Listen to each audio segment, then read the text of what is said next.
আজকে মূলত আমি কোনো প্যাসেজ পড়াবো না, আমি জাস্ট দেখাবো যে তোমরা কিভাবে প্রশ্নের উত্তরগুলা লিখবে বা প্রশ্নের উত্তরগুলা সহজে খুঁজে পাবে। দেখো, যেহেতু তোমাদের পরীক্ষায় যে প্যাসেজই আসুক না কেন, প্রত্যেকটা প্যাসেজ সম্পর্কে কিছু না কিছু ধারণা থাকে। তো সেই ধারণার আলোকে তোমরা প্রথমেই প্যাসেজটা পড়ে সময় নষ্ট করবে না, না করে যেটা করবে একবারে চলে আসবে প্রশ্নে। মনে করো এখানে টিকের ক্ষেত্রে যদি আসি, টিকে বেশ কয়েক ধরনের প্রশ্ন থাকে। তার কিছু প্রশ্ন তোমরা প্যাসেজের থেকে হুবহু অ্যান্সার পেয়ে যাবে, কিছু প্রশ্ন তোমাকে ওয়ার্ড মিনিং রিলেটেড, অর্থাৎ তোমার ওয়ার্ড মিনিংয়ের উপর দক্ষতা ভালো থাকলে যে প্রশ্নগুলো তোমরা ইজিলি সলভ করতে পারবে।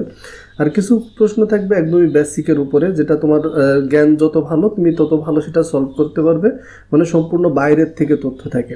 তো এই যে প্রশ্নটা দেখো, প্রথম যে প্রশ্নটা আমি একটু পড়ছি, হুইচ অফ দ্য ফলোয়িং, অর্থাৎ হুইচ অফ দ্য ফলোয়িং নিচের কোনটি has the closest meaning of the word reliance. তাহলে এই রিলিয়ান্স শব্দটার সবথেকে ক্লোজেস্ট মিনিং কোনটি? তো তুমি প্রথমে ভাবলে যে প্রশ্নটা পড়লে, এখন প্রশ্নটা পড়ে ধরে নাও যে তোমার এই রিলায়েন্স শব্দটার অর্থ জানা নেই। তাহলে রিলায়েন্স শব্দটার অর্থ জানা না থাকলে এই ক্ষেত্রে তোমার কি করার? জানা থাকলে তো তুমি খুব ইজিলি অপশনগুলোর ভিতর থেকে দেখে বের করে ফেলতে পারবে। আর যদি জানা না থাকে সেই ক্ষেত্রে দেখো, যেহেতু এই শব্দগুলো বেশিরভাগ শব্দগুলো প্যাসেজ থেকে দেওয়া থাকে। আমি কোনো একটা ভিডিও দেখছিলাম যেখানে সেই স্যারটার নাম যদিও মনে নেই, দুঃখিত। তবে গল্পটার যে থিম আমি যেমনটা বুঝছিলাম, মানে যে বিষয়টা এমনিতে আমরা অ্যাপ্লাই করি কিন্তু টেকনিকটা এইভাবে বলা হয় না। তো টেকনিকটা হচ্ছে হুতাশুন টেকনিক। তো হুতাশুন টেকনিক মানে কি? হুতাশুন টেকনিক হচ্ছে, দেখো আমি বিশ্বাস করি যে তোমাদের প্রায় 90% মানুষই, স্টুডেন্টরাই যারা ভিডিওটি দেখছো তারা হয়তো হুতাশুন মানে কি জানো না। কিন্তু যখন আমি তোমাকে একটা গল্প করছি যে আমার পাশের বাড়িতে হুতাশুন লেগেছে, সবাই পানি নিয়ে ছুটে চলেছে, তাহলে কিন্তু তুমি খুব সহজে বুঝে ফেলতে পারো, আরে হুতাশুন মানে তো আগুন, তাই না? তাহলে এইভাবে মানে এই রিলায়েন্স শব্দটার অর্থ ধরে নাও তুমি জানো না, এই ক্ষেত্রে কি করবা? কারণ শব্দের অর্থটা জানা থাকলে তোমার অপশন খোঁজা সহজ হবে। জাস্ট প্যাসেজের দিকে একবার করে চোখ বোলাও যে এই রিলায়েন্স শব্দটা কোথায় আছে। রিলায়েন্স শব্দটা কোথায় আছে এইটা তোমাকে আগে একটু দেখে নিতে হবে।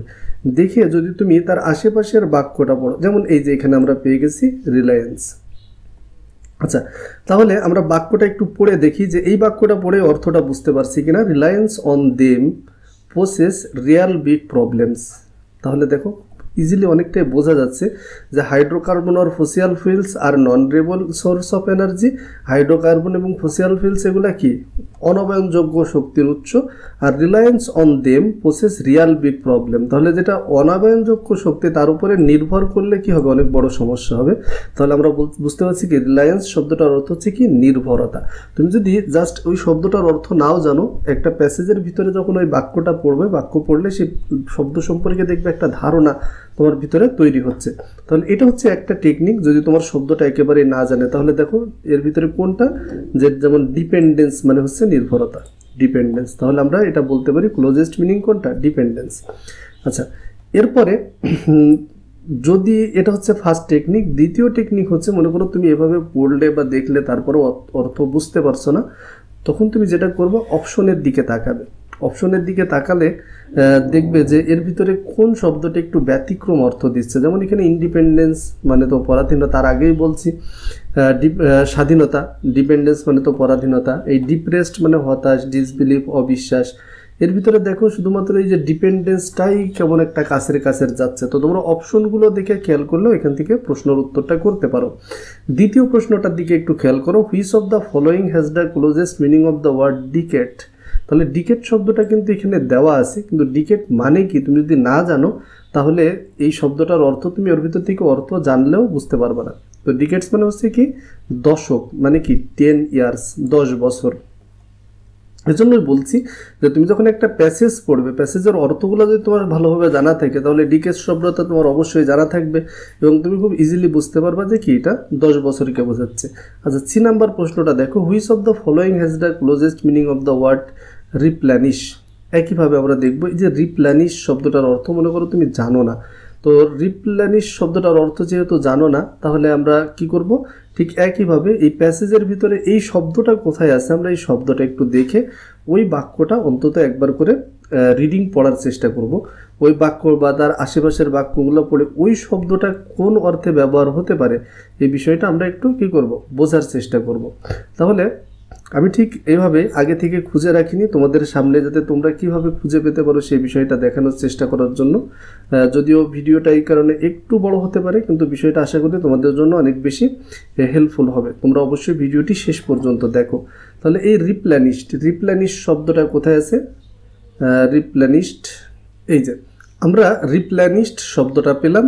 তাহলে এই রিপ্লেনিশ শব্দটার আসলে অর্থটা কেমন দিচ্ছে এখানে আমরা একটু দেখার চেষ্টা করব। এই বাক্যটা শুরু হয়েছে ঠিক এই জায়গা থেকে, ইন কন্ট্রাস্ট, মানে ওই যে আগে যে কথাগুলো বলা হয়েছে তার সাথে যদি তুলনা করা হয়, রিনিউয়েবল এনার্জি সোর্স যেগুলো নবায়নযোগ্য শক্তির উৎস সাজে, যেমন ওয়াইন্ড, সোলার এনার্জি আর কনস্ট্যান্টলি অ্যান্ড ন্যাচারালি রিপ্লেনিশড। তাহলে রিনিউয়েবল এনার্জি সোর্সগুলো কি হয়, এটা পূর্ণ হয়ে যায়, মানে ন্যাচারালি প্রাকৃতিকভাবে শেষ হয়ে যায় না, পূর্ণ হয়ে যায়। তাহলে আমরা রিপ্লেনিশড শব্দটার অর্থ বুঝতে পারলাম পূর্ণ হওয়া। তাহলে এখানে অপশনগুলোর ভিতরে দেখো, এই যে রিফিল মানে পুনরায় পূর্ণ হওয়া। তাহলে রিপ্লেনিশ শব্দটার অর্থ তুমি খুব সহজেই এভাবে বের করে নিতে পারো। আর কিছু প্রশ্ন থাকে, যেমন এখানে বলছে which of the following best describe the main source of most renewable energy. তো মেইন সোর্স, প্রধান উৎস, অফ মোস্ট রিনিউয়েবল এনার্জি, যে নবায়নযোগ্য শক্তির প্রধান উৎস এই হিসেবে মানে কোন লাইনটা সব থেকে বেশি কি করছে এখানে, মানে সব থেকে ভালো প্রকাশ করছে কোন লাইনটাতে। তাহলে দেখো রিনিউয়েবল এনার্জিটা অনেকভাবে পাওয়া যায়, যেগুলো এই প্যাসেজের ভিতরে বলা হয়েছে।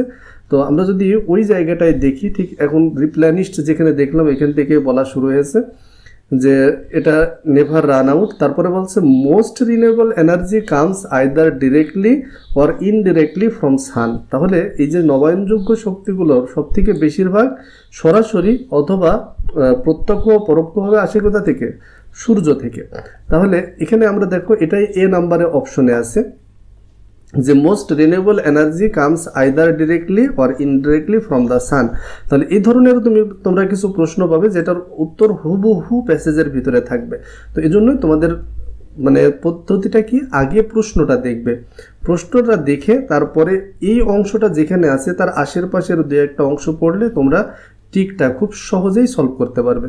Which of the following statement is true, নিচের কোনটা সত্য। তো এখানে দেখো চারটা কথা বলা রয়েছে, তার ভিতরে কোনটা সত্য। তাহলে আমাদের এই চারটার ভিতরে একটা একটা করে চেক করতে হবে। যে এখানে যেমন বলা হচ্ছে biomass is mainly used for heating, যে বায়োগ্যাস যেটা এটা শুধুমাত্র হিটিংয়ের জন্য ব্যবহার করা হয়। 2 নাম্বার বলছে solar is mainly used for heating, সূর্য শক্তি তো এটা নাই, সোলার তো অনেক কাজে ব্যবহার করা হয়, তাহলে এটা বাদ। Geothermal is mainly used for heating, আর biofuels is mainly used for heating.